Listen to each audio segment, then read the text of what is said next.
most sports, acceleration is more important than top-end speed. Acceleration is more important than speed.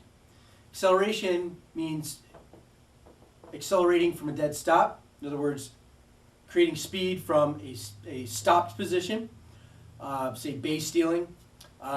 It also means changing direction, whether it be lateral or forward, backward, your ability to change direction, stop one direction and initiate another direction.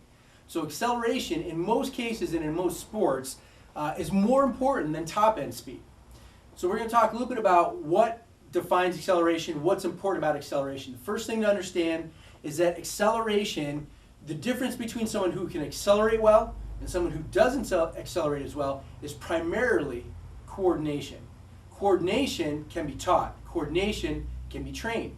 Most of us don't reach our full potential in terms of acceleration because we don't coordinate effectively. Most speed schools, most sort of velocity training schools will focus on, for the most part, developing a bigger, faster you. They don't focus on your mechanics, your basic fundamental drivers. They may work a little bit on the superficial mechanics of your running.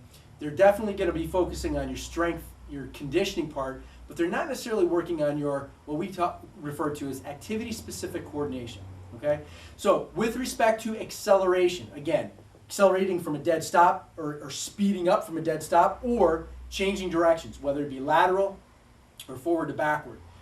The key lies in three words: push, pull, and core. If you understand push, pull, and core, you understand the basic fundamental drivers to acceleration. So I'm going to explain these just real basically, real quickly. Basic overview. Push.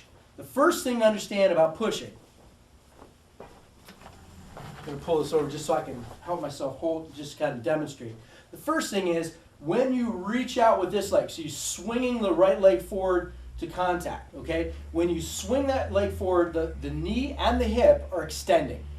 They reach your peak extension, foot contact, they then go into flexion.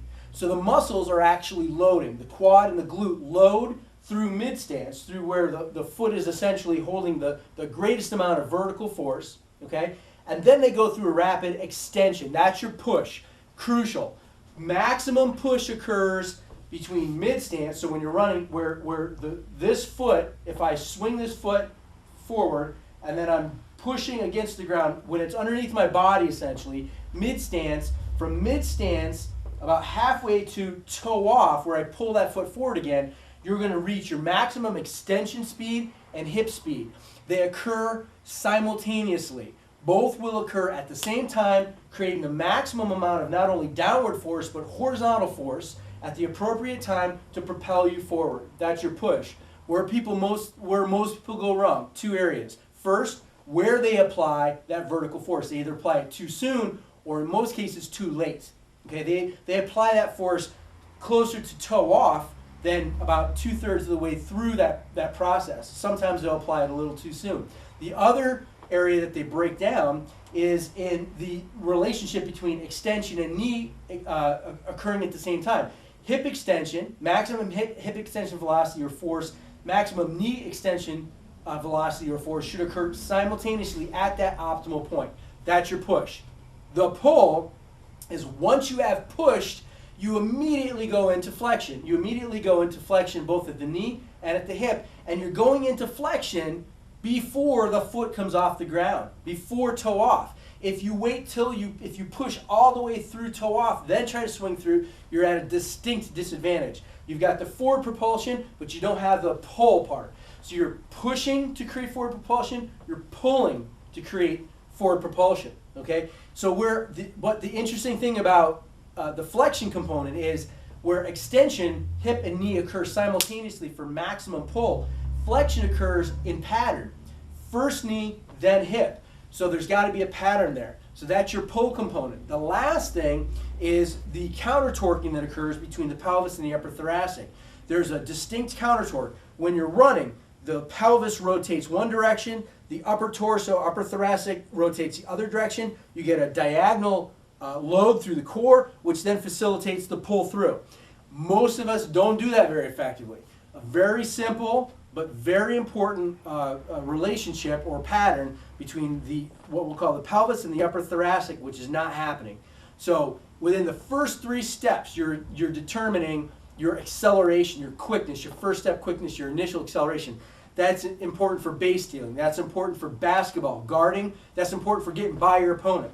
The first 3 steps in the outfield or a position player for baseball, you cover your most ground. You get a jump on the ball. Your top end speed will not make up for a poor jump on the ball. Same thing goes with football. Your ability as a wideout to get by your opponent is in the first step to 3 steps, and your ability to cover as a defensive back is going to be within that first 3 steps. Same thing, linebackers, down linemen, it's all the same.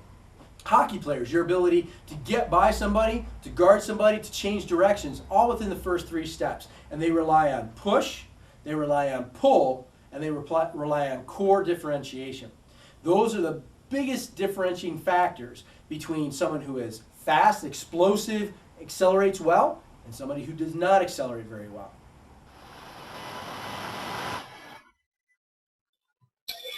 Here we're going to take a look at a sprinter starting from the dead stop. Go ahead and run this through just one time. Full, we'll be using the ZenoLink 2.0 animations to take a look at this running. Let's go ahead and replay that one more time. Again, essentially a base stealing start, acceleration from the dead stop. See the athlete in the bottom, accelerating animation on the top.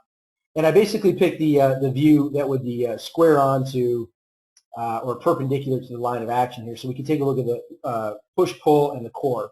Let's look at the push first. As we move forward, you'll see, as I said first, you're going to see as the swing leg, so we're looking at essentially the right leg here, reaching out to foot contact. As that right leg reaches out to foot contact, you're going to see the knee and the hip are extending to that position. From there, you'll see flexion, especially at the knee through mid-stance here.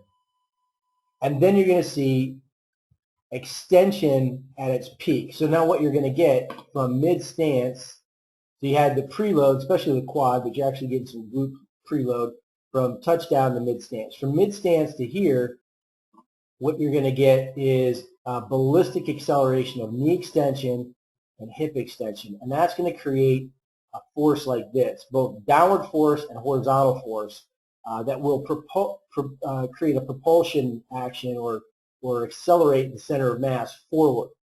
Now, as soon as that force is applied, so if we back up here a little bit, foot contact, mid-stance essentially, that peak force is occurring right in here, and then right as before we get to foot contact, you can see that back foot starting to come off the ground. You're going to be actually going into the pull process. The pull process is now going to be a coordinated effort of the knee first, pulling off the ground, followed by hip flexion. So you're going to get knee flexion rapidly before the foot even comes off the ground. You can see his foot still in contact with the ground.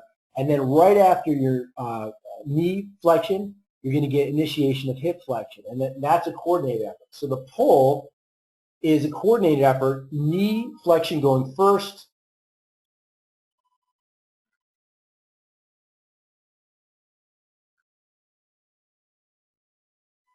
knee flexion going first,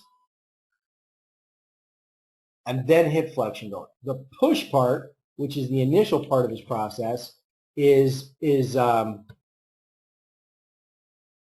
both simultaneously occurring. So we've got push, which is the first part, extension at the hip, extension at the knee occurring at the same time, creating the greatest amount of force into the ground, both downward as well as horizontal, to create that forward movement, that forward acceleration.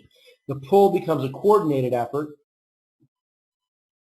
of knee flexion, right as the toe, right even before the toe even comes off the ground, knee flexion, followed by hip extension, or hip flexion.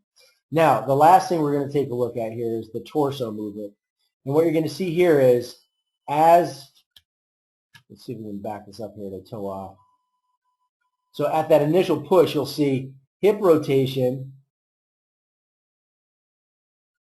this direction, shoulder, upper torso, upper thoracic rotation this direction, creating a dynamic pull on the torso. As the athlete runs forward,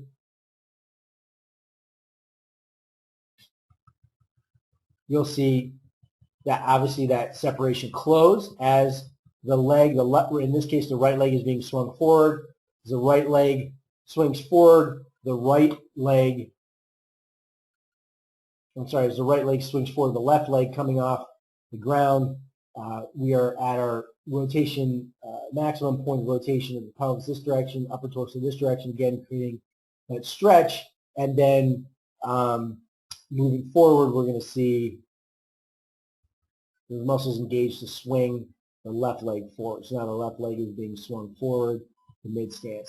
So you've got your three components, your push, hip extension, knee extension occurring simultaneously at the same time. About 2/3 between mid stance and toe off. You then have your pull, knee flexion occurring first, hip flexion occurring second, knee flexion actually occurring before the foot comes off the ground.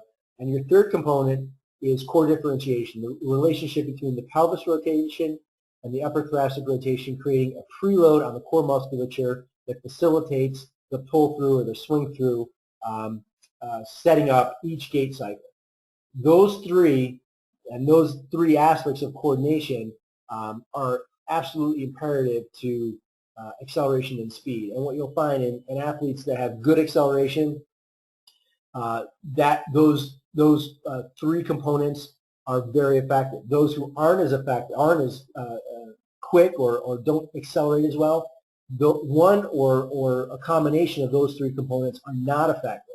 And so what we like to focus on with respect to analysis and training for speed, or I should say for acceleration, is the push, the pull, and the core differentiation, and look at it from a coordination or activity-specific coordination to both analyze and improve acceleration, change of direction, and athlete quickness.